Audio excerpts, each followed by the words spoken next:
Alright, here are perhaps the most iconic poker room in Las Vegas, with a conservatory that isn't too shabby either.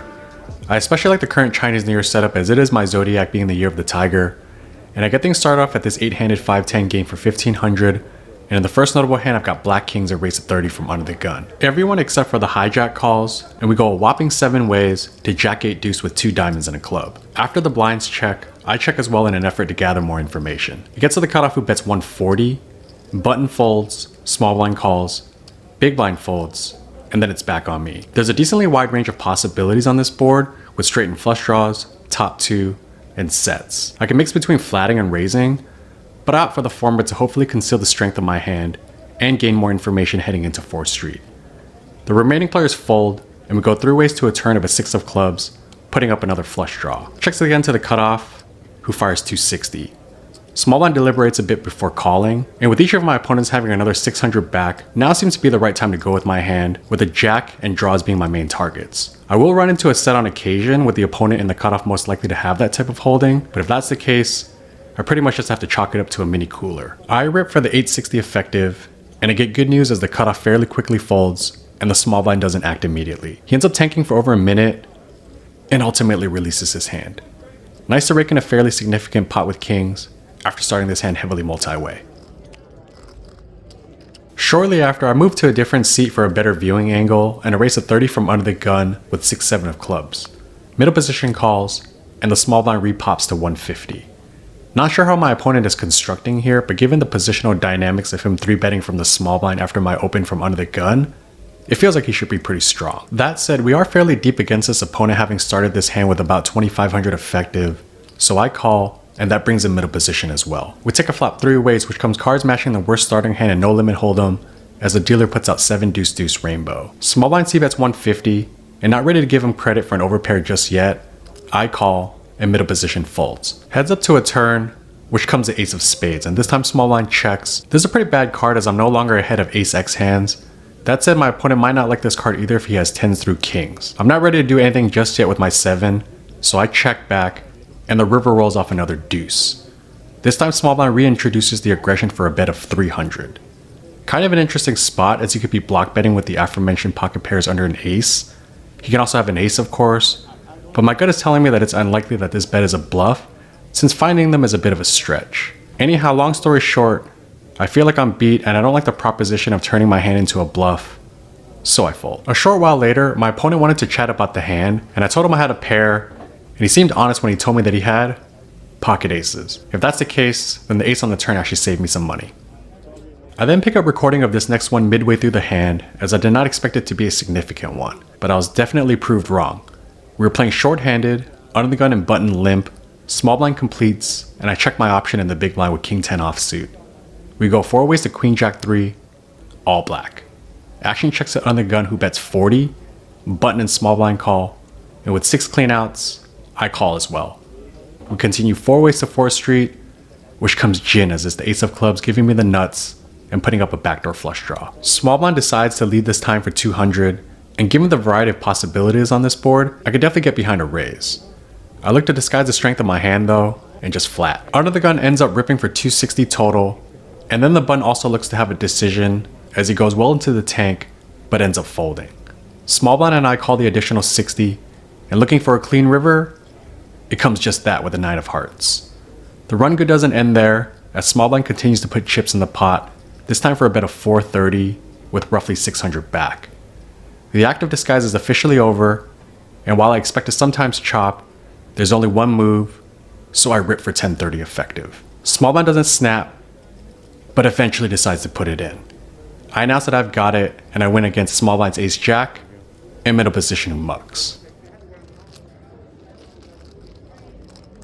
Not too long after, the table breaks and I get moved to one of the middle tables in the Bellagio poker room to find pocket 8s in the hijack.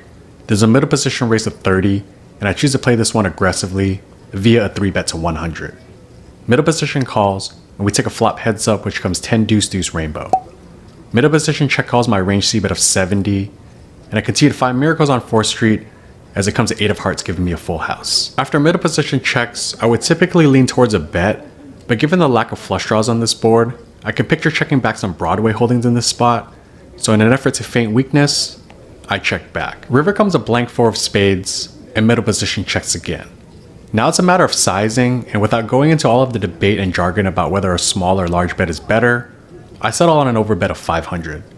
Probably a little bit too big in hindsight, but as played, I'm targeting a small to medium pocket pair, and if I did have a hand like ace-king, this would put a lot of pressure on those hands. It seems that my opponent is thinking along those same lines as he mulls it over, and after a short while, he ends up reluctantly making the laydown. Nice discipline from my opponent, whose name is Zach from Florida. He's never seen my vlog before, but he was kind enough to ask about it and subscribed as well, so definitely appreciate the support. Continuing with the trend of pocket pairs, I then get dealt red jacks in early position. Unfortunately, I didn't have the camera on, but action starts with me raising to 30. Late position decides to put in a 3-bet to 120 with 850 back. Part of me wants to put in a 4-bet as my opponent is giving off some general vibes like he's splashy, but I decided to just call instead. We go heads up to a flop, which comes pretty bad as it comes king queen 7 rainbow. I check, and late position fires a c-bet of 225. Pretty large, but not much I can do in this spot, so I fold. I then downgrade to just blackjack and raise the 40 from the low jack after middle position limps. Small line and middle position call, and we go through ways to queen 9 deuce, all black giving me the nut flush draw. I see bet 50 after it checks to me, and only the small blind calls. 4-street comes a 9 of spades, so I get there once again on the turn, and after small blind checks, this is typically a card that my range will want to mix in some checks, and that's what I decide to do. I know I might get some flack since I have a hand that should bet for value, but I'm just trying to keep a healthy mix to keep my opponents guessing. We take a river, which comes to 8 of hearts, and after small blind checks, I bet 230 hoping to get called by hands like a queen, jack 10, etc. It looks like small blind must have called fairly wide on the flop, as he doesn't think too long and folds. Shortly after, I continue to get hit by the deck as I pick up pocket aces in the cutoff. I raise the 40 after under the gun limps and pick up 3 callers from the button, big blind, and under the gun. We take a flop 4 ways, which comes king king 8 with the club draw. After big blind and under the gun check, I've got a hand that is either way ahead or way behind. I decide to check as well, and button takes the green light and bets 50. Big blind folds, under the gun calls, and admittedly I'm a bit concerned that one of my opponents may have a king, particularly since I have removal to the nut flush draw. That said, I'm not folding aces here, so I call, and we're off to a turn which comes to 10 of spades. Checks again to the button, and this time he checks back. Now I'm pretty confident that I've got the best hand, and the river comes a jack of clubs completing the front door flush. After under the gun checks, I put out a bet of 110 hoping to get a crying call, but both players let their hands go. Always nice to have the best hand though, from start to finish. We then agree to put on a round of straddles, and I'm dealt yet again another premium, ace-king offsuit from under the gun. I raise to 60, and it gets to the straddler from Florida, and he re-raises to 230. We're playing pretty deep here, and I decide to flat, and the flop comes queen 6-5 rainbow, so not great, but after straddler puts out a down c-bet of 110, I call to evaluate. 4-street comes a 7 of hearts, and this time straddler checks. I'm pretty much done with the hand at this point, so I check back, and the river comes another 7. This time the straddler leads for a polarized bet of 700. My opponent is essentially representing aces through queens, to which I have some removal to those hands and making me want to consider a hero call, but bluffs are a bit hard to find. I guess he could be turning a hand like ace-5 suited into a bluff, but even that hand beats me, so I'm pretty much just beating the other ace wheel hands. After that over-analysis though, I release.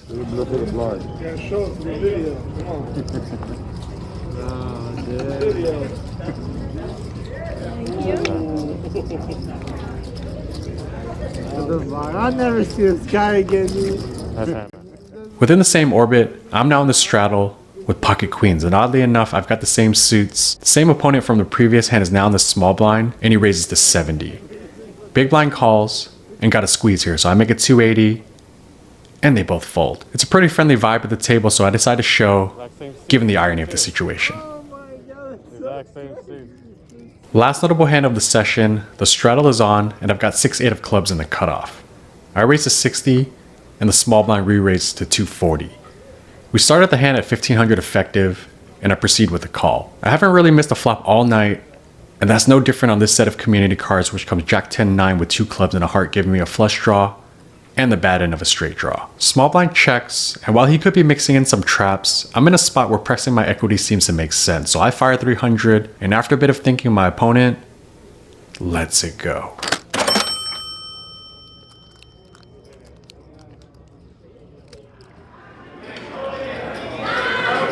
All right, just finished the session here at the Bellagio, catching the end of this tennis tournament with Nadal and Medvedev. It's about 3:45 in the morning, played for about 3 hours, so a pretty short session. Not a whole lot of hands as you saw, but poker is easy when you get hit by the deck. That's really all I can say. Had 0 tough spots, maybe like 1 or 2 tough spots. The key takeaway was, even though I was running pretty well, there were a couple spots where I think I made some betting errors. Could have went with some different sizings in certain situations, but other than that, obviously pretty happy with the overall result. In for 1,500 and out for 4,402. So book a profit of 2,902. So yeah, that's gonna wrap it up for this session. Not a whole lot of hands. I might put another session tomorrow at the Encore when I check out, and if I do, I'll try to add a few hands to this one. But if I don't, apologies for this being a shorter one, but we'll see what happens. All that said, I just want to thank you all for the continued support, liking, commenting, and subscribing, and that'll do it.